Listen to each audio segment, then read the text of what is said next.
Hello there, good people. Hi, it's Jason with Green Country Agroforestry here. We're late into December. This is an almond tree. I'm in Zone 7A. What in the world is going on? Well, let me tell you, we're on an exciting adventure out here in Green Country. Today we've got some sunny weather, so I'm going to take advantage of that to do a little tree relocation. Come along with me. Whenever you're engaged in experimental gardening like we are here at Green Country Agroforestry, we have plenty of things that just don't turn out incredibly well, but occasionally we have things that surprise us. And the thing I'm getting ready to share with you today is one of those sort of happy surprises. So, as you may know, for the past few years I've been attempting to air layer pecan trees, which is something that is not commonly done. I looked into it and saw that there was really no stories of anybody air layering pecan trees successfully. There weren't really a whole lot of stories about people trying and failing either, so I decided to give it a shot. And I tried all kinds of things. I used these store-bought plastic air layering devices with some success, and I used very primitive, simple means with a black plastic trash bag, sometimes with just paper towels, sometimes with moistened peat moss, sometimes I used brooding hormones, sometimes I didn't. All different attempts and tries to get roots to form on a pecan branch. And I succeeded in getting a few starts, but only one of them has managed to survive all the way through the season into its dormancy, and that's this one I'm getting ready to point out to you right here.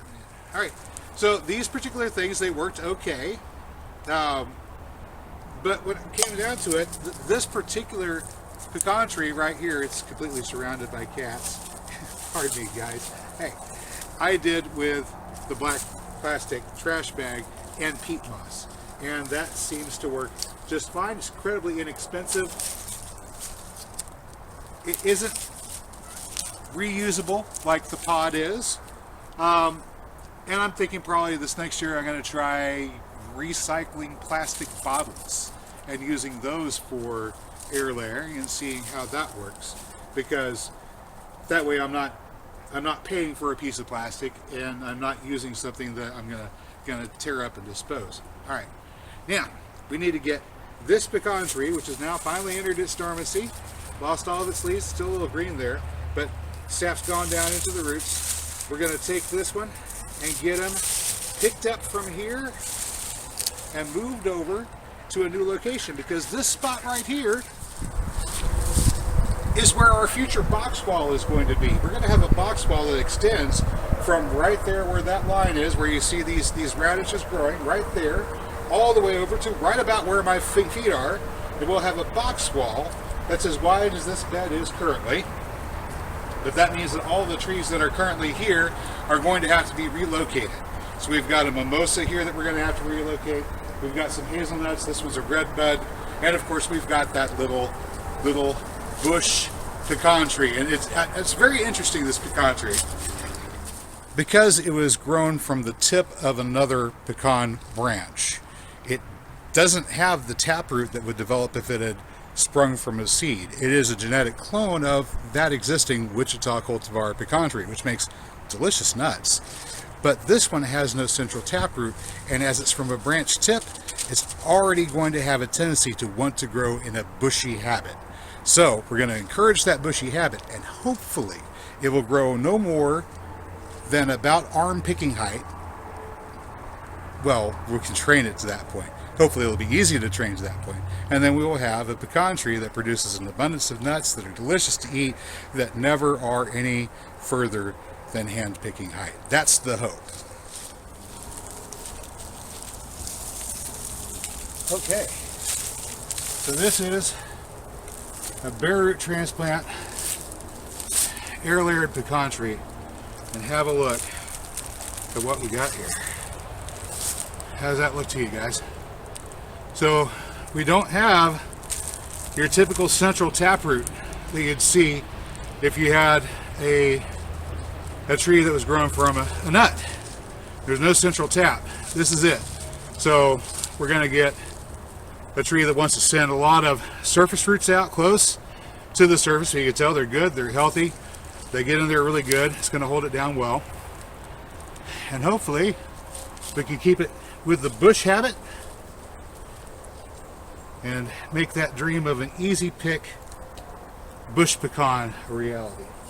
This is the middle of Mulberry Row. As you know, we've got our planters just to the, what is that, to the west of here. Yeah, just to the west here we've got our planters where our garlic and onions are growing. It's garlic just to the west. To the north we've got onions. And the plan is to have lots and lots of mulberry growing in companion close by. So whenever our mulberries begin to lose their leaves, we can distribute those leaves onto the beds and supply the sulfur from that decomposing mulberry tree, that decomposing mulberry leaf. That sulfur will feed our alliums and make good, healthy alliums. All right, now I'm digging down into this berm, and we have lots of really, really good, well-developed soil here because that's what we've been busy building in these raised areas. So that's good. I'm going to get it nice and loosened up. Easily half again the volume of that root ball. There we go.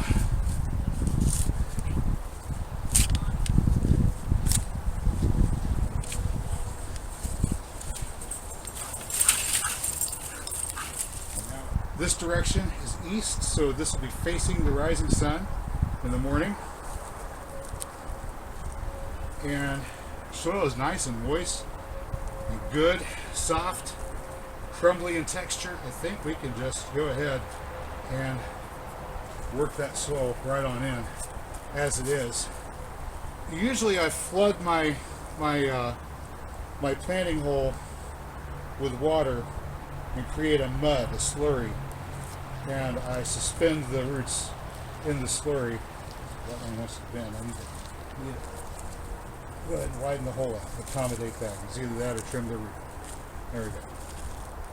I don't want the roots to get in the habit of trying to circle around. I want them to grow out. So there we go. I'm just going to get this guy buried there. All right, so as you know, we never leave soil exposed, and as it's kind of chilly out right now, getting new seeds to germinate and produce a living cover is going to be difficult, so we're going to rely upon mulch. All right, now this is the procedure we've already established using this coarse ground mulch that we picked up from the green waste site. One, oh, it's a little wet.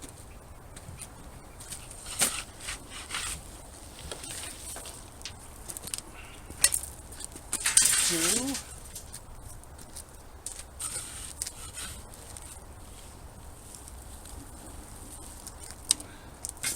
Three manure forks. 3 manure forks full. That's all we put in. And that's about half full for this 36-inch wide peat moss spreader that we're using for sifting.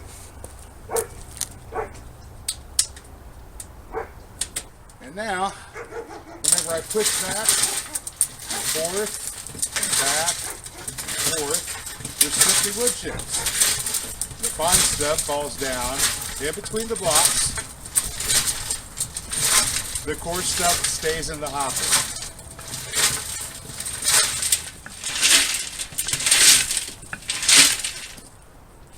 When I see that a lot of these larger pieces have made their way through, then I deem that we are about there. This is our fines. This is good for topping beds. It's good for making worm bedding for worm beds. Of course, there's going to be a little extra on the rail that you just sweep over into the middle. Now the rest of this is going to come over here to the wheelbarrow. Here. And we just take the latches loose.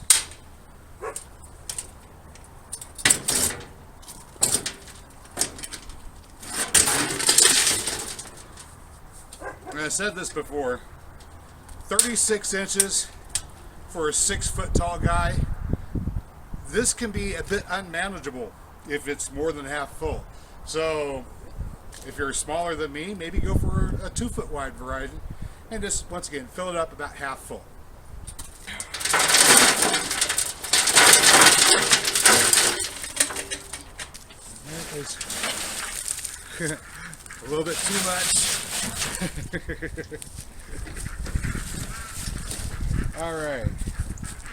So here we go. We don't want to completely bury the base of our trees when they're like this, very young and tender and subject to attack by rats and such, mice, voles. This is going to keep our soil from washing away. It's going to provide shelter and shade for the microorganisms.